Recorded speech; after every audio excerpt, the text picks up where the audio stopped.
Киногер бағдарламасының жаңа шығарылымында қазақстандық киноиндустриясындағы ең айтулы оқиғаларға тоқталамыз. Атап айтсақ, Шәкен Аймановтың мерейтойы. Киноклубтарға қажеттілік және Берлин кинофестивалінен эксклюзивті материал ұсынамыз. Сәлем, эфирде Киногер бағдарламасы және оның жүргізушісі мен, Айдос Самат. Ал қазір кинопрокаттағы тың тұсаукесерлерге шолу. Қырғыз режиссері Руслан Акунның «Сәлем Еуропа» комедиясы қызықты сюжетімен көпті тәнті етті. Егде жастағы ерлі-зайыптылар Италияда университет бітірген немересінің диплом алу салтанатына ұшақпен бара алмайтындықтан автостоппен аттанады. Кішкентай ауылдан басталған Еуропаға саяхат әрине түрлі шытырмалы оқиғаларға толы. Кейіпкерлер қызықты сәттермен қатар қауіп-қатерге толы жайттарды да бастарынан өткереді. Миллион командасының жігіттері «Жиздуха» толық метрлі фильмін жарыққа шығарды. Комедиядағы басты кейіпкер жаңа үйленген, баспанаға қаражаты болмағандықтан енесімен бірге тұруға мәжбүр болған Қанат есімді жігіт. Ол бір күні сыныптасымен кездесіп қалады. Сыныптасы Дархан оған мемлекеттік бағдарлама арқылы солтүстік өңірдегі ауылға қоныс аударуға ұсыныс жасайды. Қанат әлбетте қуана келіседі. Бірақ ауылдағылардың барлығы орыс тілінде ғана сөйлеп, қазақы дәстүрді білмейтінін көргенде қуанышы су сепкендей басылады. Ақпанда тұсауы кесілген тағы бір туынды қарызға белшеден батқан бизнесмен туралы «Адам және алма» фильмі. Кәсіпкер әкесінен мұраға қалған алма бағын сатып, қарызынан құтылмақ болады. Алайда алма бағы бос болмай шығады. Ол жерде Алматы портын сақтап қалуға тырысқан еңбекқор жандар жұмыс істеп жатады. Адам оларға опасыздық жасай ма, жоқ па, фильмнен көріңіз. 2024 жыл 15 ақпан біртуар режиссер, әйгілі актер, қазақ киносының атасы Шәкен Аймановтың туғанына 110 жыл. Оның бірегей туындылары ұлттық кино өнерінің інжу маржанына айналды және күні бүгінге дейін құндылығын жойған жоқ. Аты аңызға айналған киногерді еске алуға арналған көрме Алматыда ұйымдастырылды. Қазақ фильмде түсірілім кезінде Шәкен Айманов пайдаланған мегафон, Алдар Көсе фильмдегі домбыра, асатаяқ, тіпті Атаманның ақыры фильмін түсірген кинокамерада сақтаулы тұр. Оның қолының жылуына малынған заттар өткеннің пердесін көтеріп, келушілерді қазақ кино әлеміне енуге шақырғандай. Бұл фотоматериалдар, құжаттар және Шәкен Аймановтың марапаттары.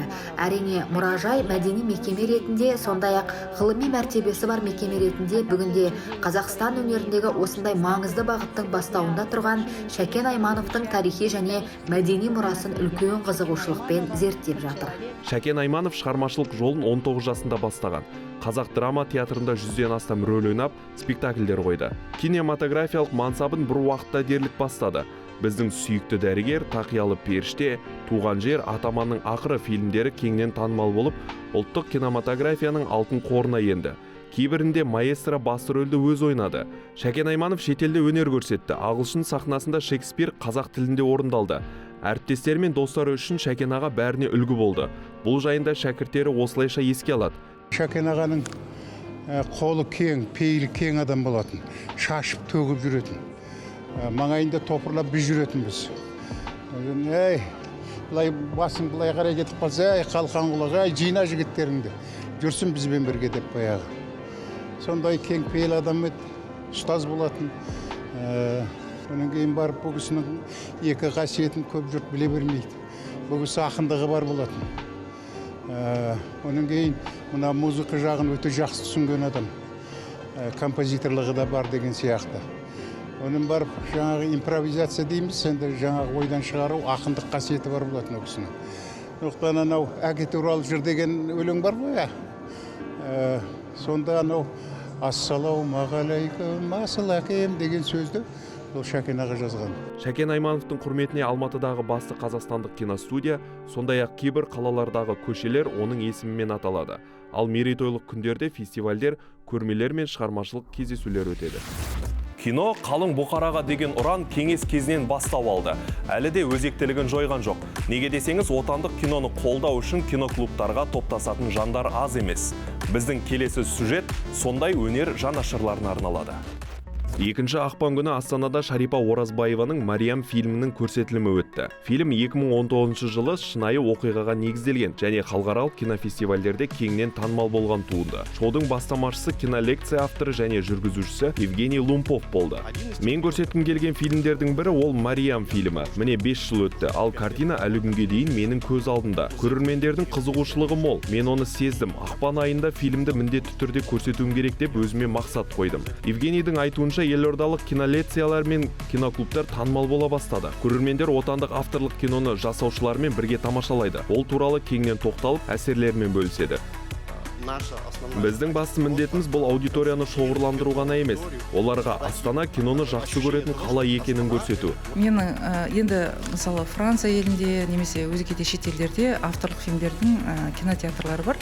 Сондықтан да менің де бір арманым бар, осы Қазақстанда авторлық фильмдер көрсетілетін кинотеатрлар ашылса екен. Мариям фильмі қайғылы оқиғаға ұшыраған Мариям есімді әйелдің өмірін баяндайды. Күйеуі жоғалып кетеді. Мариям 4 баласын жалғыз тәрбиелеуге тура келетін жағдайға тап болады. Бұл фильм барлық көрерменге түсінікті болады.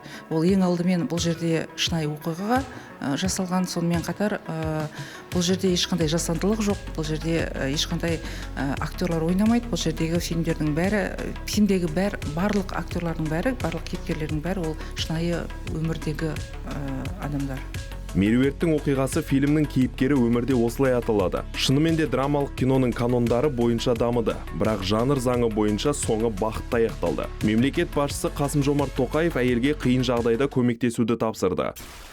Енді халықаралық жаңалықтарға зер салсақ, Берлинде Еуропаның ең көне мәдени шараларының бірі 74-ші халықаралық кинофестиваль өз мәресіне жетті. Бұл жаһандық шараға отандастарымыз да қатысқан болатын.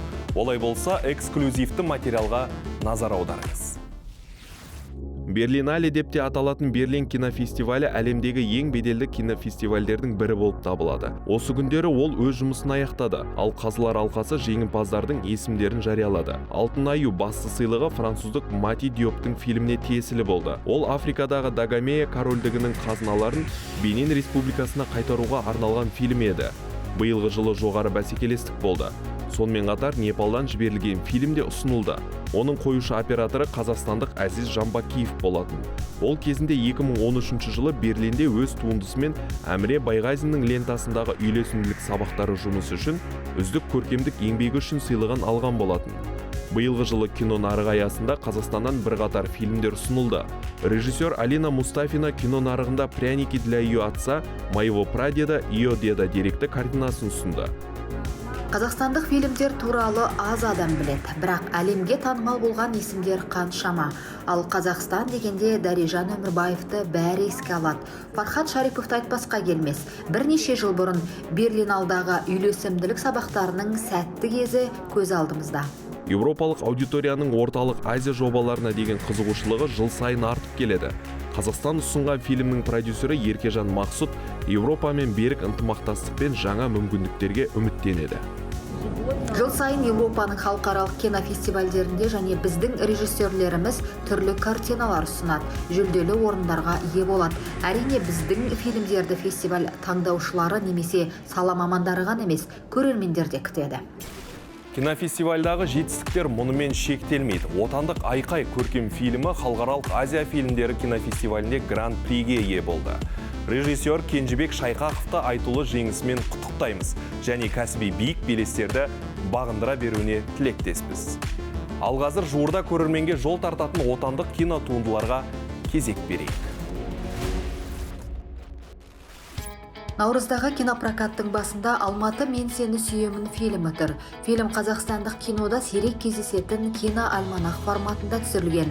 Ол комедия, драма және мелодрама жанрындағы 6 хикая новелладан тұрады. Алматыдай үлкен мегаполисте күн сайын миллиондаған тағдыр тоғысып, мыңдаған оқиға орын алады. Кейіпкерлер қарапайым қала тұрғындары, жас музыканттар, бір-біріне ғашық жұп, жалғыз басты такси жүргізушісі, жас ана мен оның ұлы, кәсіпкер әйел және басқалар. Олардың барлығын бір-ақ нәрсе біріктіреді. Ол Алматы. Түрлі оқиғаны бастан өткерген кейіпкерлердің жүрегінде Алматы мәңгіге орын алады. Фильм 7 наурыздан бастап көрерменге жол тартады. Брат или брак 3 фильмі 14 наурызда кинопрокатқа шығады. Ерлі зайыпты Гаухар мен Айдардың отбасылық өмірі қалай өрбейді? Олардың шаңырағы неге шайқалуға жақын? Жаңа өмірдің есігін ашатын егіз бала олардың махаббатын маздата ма, әлде керісінше араларын суыта ма? Көріңіз. Жизнь после драмасы бұл өмірге құштар, аздап бұзақылығы бар. Арнұр есімді жас жігіттің тағдыр тәлкегіне тап болып, арбаға мәңгі таңылған өмірі туралы суреттеледі. Бұндай қиын сәтте оған кім қол ұшын созады?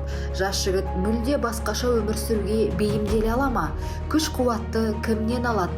Қайғылы оқиғадан кейін басталған жаңа өмір туралы тағдырлы фильм прокатқа 21 наурызда жол тартады. Прокатта қандай жаңалықтар бар? Киноиндустрия саласының өзекті оқиғалары, рецензиялар мен эксклюзивті материалдар Silkway Cinema телеарнасының киногер бағдарламасында. Көрерменнің талғамын өсірер кәсіби киногерлердің қатары көп болсын.